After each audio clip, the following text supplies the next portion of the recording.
बाललैंगिक अत्याचार प्रकरणी वाठार पोलीस ठाण्यात एकावर गुन्हा।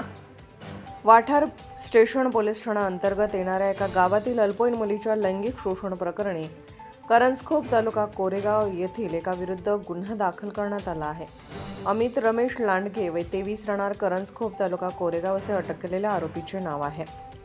जुलै 2022 ते दिनांक 6 जुलै 2025 रोजी साधारण दुपारी 2 वाजता या कालावधीत अमित रमेश लांडगे वय 23 राहणार करंजखोप तालुका कोरेगाव जिल्हा सातारा याने वेळोवेळी मारहाण शिवीगाळ करून यातील फिर्यादी निर्भया व तिच्या आईवडिलांना जीवे मारण्याची धमकी देऊन फिर्यादीच्या राहत्या घरी स्वयंपाक रूममध्ये तसेच आरोपीचे मोटरसायकलवरून घेऊन जाऊन आदरकी फाटा येथील रेल्वे ट्रॅक शेजारील शेतात तसेच आदरकी फाटा येथील लॉजवरील रूमवर नेऊन निर्भया हिचा वेळोवेळी तिच्या इच्छेविरुद्ध जबरदस्तीने शारीरिक संबंध ठेवून यातील निर्भया ही गरोदर राहू नये म्हणून संबंधानंतर प्रत्येक वेळी निर्भया हिला प्रत्येक वेळी जबरदस्तीने 2 गोळ्या खायला देऊन निर्भया ही शाळेत शेतात येत जात असताना त्याच्याकडे असलेला स्प्लेंडर मोटरसायकलने पाठलाग करून निर्भया हिच्या मनात लज्जा उत्पन्न करून निर्भयाचा मानसिक व शारीरिक छळ केला।